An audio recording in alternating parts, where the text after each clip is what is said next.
Part 20 Insta empire. ठीक है, तू हमारा यही इंतजार कर, हम जाते हैं और तेरा सरप्राइज प्रिपेयर करते हैं। कार्तिक ने मुस्कुराते हुए कहा और फिर सीधा थर्ड फ्लोर की तरफ निकल पड़ा। नक्श ने भी अपना सर हिलाया और उसके चेहरे पर भी मुस्कान आ गई थी। उसे नहीं पता था कि यह लोग क्या सरप्राइज तैयार कर रहे हैं। सरप्राइज को लेकर काफी सस्पेंस क्रिएट हो गया था। हिमानी का स्टोर वाकई में काफ़ी बड़ा था। फर्स्ट फ्लोर पर सारे लेटेस्ट प्रोडक्ट थे जो हाल ही में पब्लिक के लिए रिलीज़ किए गए थे। जब नक्श ने वो सारे प्रोडक्ट देखे तो उसकी आंखें चकरा गई थी। सारे ही प्रोडक्ट्स काफ़ी एक्सपेंसिव थे, लेकिन उन्हें खरीदने वालों की भीड़ काफ़ी ज़्यादा थी।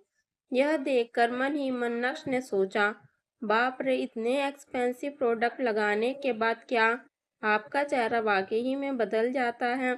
और फिर चेहरा धोने के बाद हा हा हा, फालतू का खर्चा। अरे ये तो नक्श है। अभी नक्श उन प्रोडक्ट को देखकर अपने मन में ख्याल बुन ही रहा था कि तभी अचानक से उसके कान में जानी पहचानी सी आवाज आई। तुरंत ही नक्श ने पीछे मुड़कर देखा तो उसके सामने एक औरत खड़ी थी जिसने ब्लू कलर की डेनिम स्कर्ट पहनी थी और उस स्कर्ट में वो गजब, बहुत गजब लग रही थी। वो औरत कोई नहीं बल्कि अनीका की खास दोस्त प्राची थी।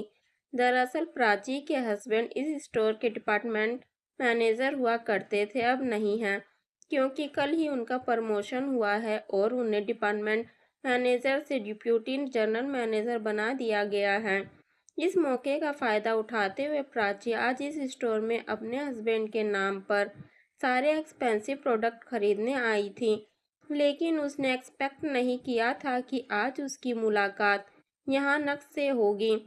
नक्श, क्या तुम यहाँ अकेले आए हो? मैं तुम्हें बता देती हूँ कि यह स्टोर तुम्हारे लायक नहीं है। यहाँ के सारे प्रोडक्ट बहुत एक्सपेंसिव हैं। तुम इनमें से एक भी अफोर्ड नहीं कर सकते हो, इसीलिए जल्दी से यहाँ से निकल जाओ, वरना बाद में जब तुम्हें यहाँ से धक्के मारकर निकाला जाएगा तो तुम्हारी थोड़ी बहुत जो इज्जत बची है वो भी नहीं रहेगी। नफरत की नज़रों से नक्श की ओर देखते हुए प्राची ने कहा। नक्श को कोई फर्क नहीं पड़ा, उसके चेहरे पर मुस्कान बरकरार थी। तुम्हें चिंता करने की कोई ज़रूरत नहीं है कि मैं यहाँ के प्रोडक्ट अफोर्ड कर सकता हूँ या नहीं। तुम अपना देखो, कहीं ऐसा ना हो कि तुम ही अफोर्ड ना कर पाओ। नक्श ने भी नहले पर दहला मारा। नक्श की बात सुनकर प्राची के चेहरे का रंग ही उतर गया था। उसकी आंखों में नक्श के प्रति गुस्सा साफ दिखाई दे रहा था। दिखावा करने की ज़रूरत नहीं है। अनीका से मेरी बात हुई, मुझे पता है कि तुम कोई तो घटिया काम करके पैसे उसे लाकर दे रहे हो। गुस्से में प्राची ने कहा, इससे कोई फर्क नहीं पड़ता कि मैं पैसे कहाँ से और कैसे लाकर दे रहा हूँ। फर्क इस बात से पड़ता है कि मैं उसे पैसे लाकर दे रहा हूँ। हा हा। और वैसे क्या तुम अभी भी रेंटेड अपार्टमेंट में ही रह रही हो? नक्श ने एक बार फिर से प्राची पर हमला बोला। नक्श के ताने सुनकर प्राची के चेहरे के एक्सप्रेशन पूरी तरह से बदल गए थे। दांत पीसते हुए अभी प्राची कुछ कहने ही वाली थी कि तभी एक मोटा आदमी जिसका पेट बाहर निकला हुआ था वो आया और बोला, प्राची सोचे, यह आदमी कौन है? वह आदमी और कोई नहीं बल्कि प्राची का हस्बैंड था। जब नक्श की नज़र उस आदमी पर पड़ी तो नक्श उसे देखता ही रह गया। उसकी आंखें हटने का नाम ही नहीं ले रही थी।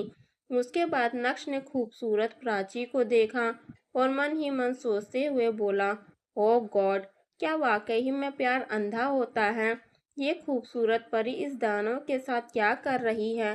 प्राची ने नक्श की तरफ इशारा करते हुए गुस्से से कहा, बेबी, ये आदमी अनीका का हस्बैंड है, मैंने बताया था ना, घर जमाई बनकर रह रहा है, खुद तो कुछ करता धरता नहीं है और यहाँ मुझे ताने मार रहा है, बोल रहा है कि यहाँ से चली जा, तू ये प्रोडक्ट अफोर्ड नहीं कर सकती, मुझे नीचा दिखा रहा है। अच्छा हुआ बेबी तुम आ गए। प्राची के हस्बैंड का नाम आलोक था और वो अपने गुस्से के लिए जाना जाता था।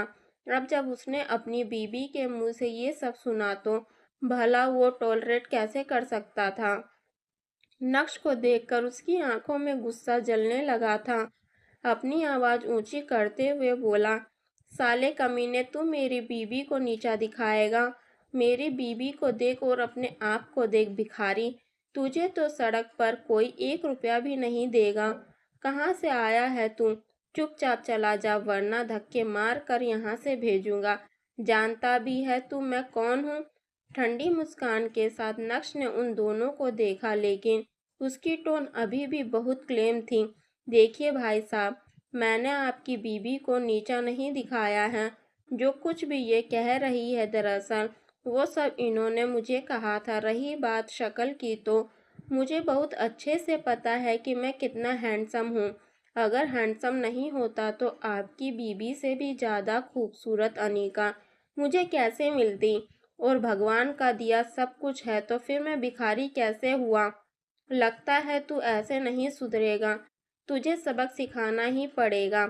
जब तक मार नहीं पड़ती है न, तब तक तेरे जैसे नालायकों को अकल नहीं आती है। यह बोलते हुए आलोक ने नक्श का कॉलर पकड़ा और उसके चेहरे पर मुक्का मारने के लिए अपना हाथ पीछे की ओर बढ़ाया। यह सीन देखकर प्राची, जो आलोक के ठीक बाजू में खड़ी थी, उसके चेहरे पर प्राउड वाली स्माइल आ गई थी। Stop it! आलोक नक्श को मुक्का जड़ने ही वाला था कि तभी अचानक से तेज आवाज आई, जिसने आलोक के साथ साथ वहां मौजूद बाकी लोगों को भी हिला के रख दिया। वह आवाज कार्तिक की थी, जो अब अपने लंबे लंबे कदम बढ़ाते हुए नक्श की ओर बढ़ रहा था। हिमानी कार्तिक के पीछे पीछे नक्श की तरफ ही आ रही थी, क्योंकि हिमानी ने हैवी गाउन पहना था, इसीलिए उसकी स्पीड थोड़ी स्लो थी। कार्तिक और हिमानी को देखकर आलोक स्टन रह गया था। मिस्टर पटेल, हिमानी मैडम, आप दोनों यहाँ पर? यह बोलते हुए आलोक ने नक्श का कॉलर छोड़ा और अपने चेहरे पर मुस्कान लिए उन दोनों को ग्रीट करने के लिए आगे बढ़ा। कार्तिक ने आलोक को घूरा और अपने हाथ से उसे साइड में करते हुए बोला, कौन है बे तू? और ये तू अभी क्या कर रहा था? मारने का शौक है तुझे? चल मार, मुझे मार। नहीं नहीं सर, आप ये क्या कह रहे हैं? मैं तो इस आदमी से निपट रहा था जो यहाँ प्रॉब्लम क्रिएट कर रहा था। और सर, मैं तो बस इसे डराने की कोशिश कर रहा था। मिस्टर पटेल, मेरा अभी अभी प्रमोशन हुआ है। अब मैं इस स्टोर का डिप्टी जनरल मैनेजर बन गया हूँ। मुझे भी बहुत अच्छे से पता है कि अगर मैंने किसी को मारा तो इससे स्टोर का नाम खराब होगा। इसीलिए मैंने पहले इस आदमी को प्यार से समझाया, लेकिन ये तो बदतमीजी करने लगा, इसीलिए मुझे इसे डराना पड़ा। आप चाहें तो कस्टमर से पूछ सकते हैं।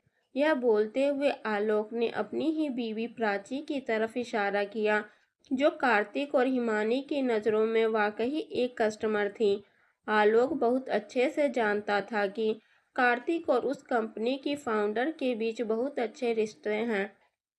ऊपर से कार्तिक का नाम तो वैसे ही सूरत में काफ़ी फेमस था, इसीलिए आलोक कार्तिक से पंगे लेने की गलती कैसे कर सकता था। इसीलिए अपनी बीवी को ढाल बनाते हुए उसने नक्श पर ही आरोप लगाना शुरू कर दिया था। Deputy general manager, right? Himani, तुम्हें लगता है कि इस पोजीशन के लिए यह आदमी फिट है? कार्तिक आलोक से बात करते हुए अपना टाइम वेस्ट नहीं करना चाहता था, इसीलिए उसने इस मैटर को अब सीधा हिमानी के हाथों में डाल दिया था। उस सीन को देखकर वैसे ही हिमानी के चेहरे पर 12 बज गए थे। वो नक्श से नजरें भी नहीं मिला पा रही थी, और मिलाती भी कैसे? आज पहली बार नक्श उसके स्टोर में आया और उसके स्टाफ के लोग उसे ही मारने वाले थे। यह सोचते हुए हिमानी गुस्से से भर उठी। अपनी आवाज को बुलंद करते हुए बोली, आलोक, तुम कल मुझे मेरे कैबिन में मिलो, और हाँ, अपना रेजिग्नेशन साथ लेकर आना। तुम्हारी सैलरी सेटल करने के बाद तुम मुझे यहाँ दोबारा दिखने नहीं चाहिए। यह बोलने के बाद हिमानी ने आलोक की तरफ देखा ही नहीं, जिसका चेहरा पूरी तरह से फीका पड़ गया था और शौक के मारे उसे कुछ भी समझ में नहीं आ रहा था। हिमानी के कदम सीधा नक्श की तरफ बढ़े और उसने झुकते हुए नक्श से कहा, सॉरी सर, गलती हो गई, लेकिन आज इतने सालों के बाद आपको देखकर बहुत अच्छा लग रहा है। नक्श ने तुरंत हिमानी को गले से लगाया और उसके कान में फुसफुसाते हुए बोला, पागल हो गई हो क्या? ये सब क्या कर रही हो? तुम इस कंपनी की सीईओ हो, सारे एम्प्लॉयज तुम्हें देख रहे हैं, इतना भावुक होने की ज़रूरत नहीं है। उसके बाद नक्श ने थम्स अप दिखाते हुए हिमानी से कहा, तुम बहुत अच्छा कर रही हो, इतने कम सालों में तुमने इतना कुछ अचीव कर लिया है। मैं तो ये सब देखकर शॉक्ड रह गया। नक्श के मुंह से तारीफ सुनकर हिमानी के खूबसूरत चेहरे पर एक्साइटमेंट दौड़ने लगा था। तुरंत ही हिमानी ने कहा, सर ये सारा क्रेडिट सिर्फ और सिर्फ आपको ही जाता है। अगर आप नहीं होते तो आज मैं यहाँ नहीं होती। पता नहीं कौन से डिपार्टमेंटल स्टोर में सामान दे रही होती। आपने मेरी ज़िंदगी बदल दी, उसके लिए तहे दिल से थैंक्स। आपकी शुरुआत ऐसी हुई उसके लिए एक बार फिर से माफ़ी चाहती हूँ। चलिए हम दूसरी जगह पर चलते हैं, और भी दो लोग हैं, आपको उनसे मिलना चाहिए।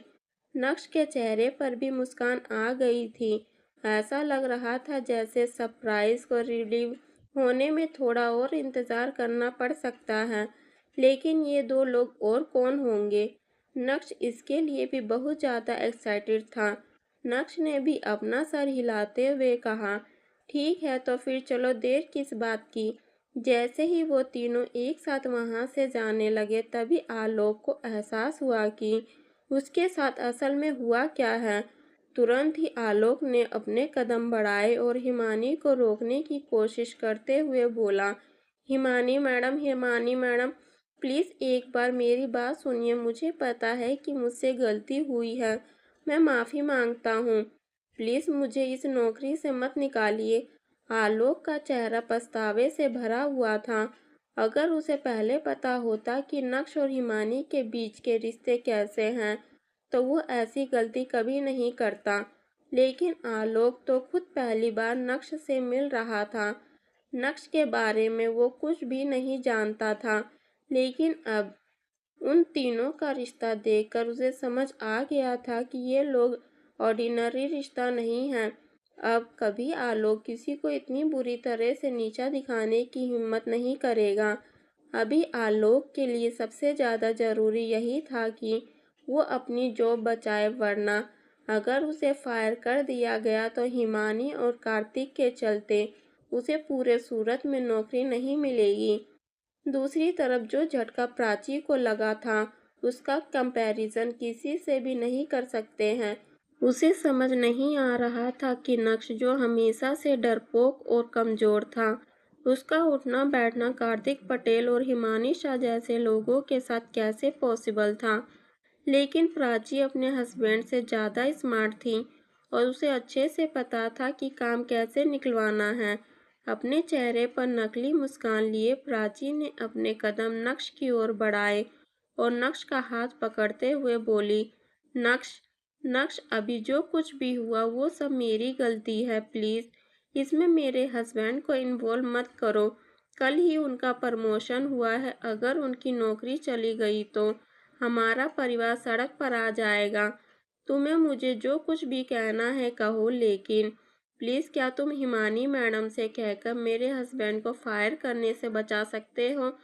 प्राची ने कभी नहीं सोचा था कि एक दिन उसे नक्श के सामने इस तरह झुकना पड़ेगा, जिसे वो हमेशा निकम्मा समझती थी। आज उसका और उसके परिवार का फ्यूचर अपने मुट्ठी में लेकर बैठा था। नक्श ने प्राची को घूरते हुए कहा, क्या कहा तुमने? क्या थोड़ी तमीज़ के साथ बोलोगी? और तुमने माफ़ी तो मांगी ही नहीं। प्राची ने इधर उधर देखा तो उसे एहसास हुआ कि सभी लोग उसे ही देख रहे हैं। उसका चेहरा लाल पड़ गया था।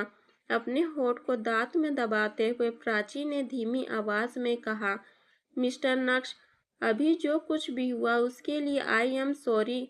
प्लीज़ मेरे हस्बैंड की जॉब बचा लो, यह ठीक है?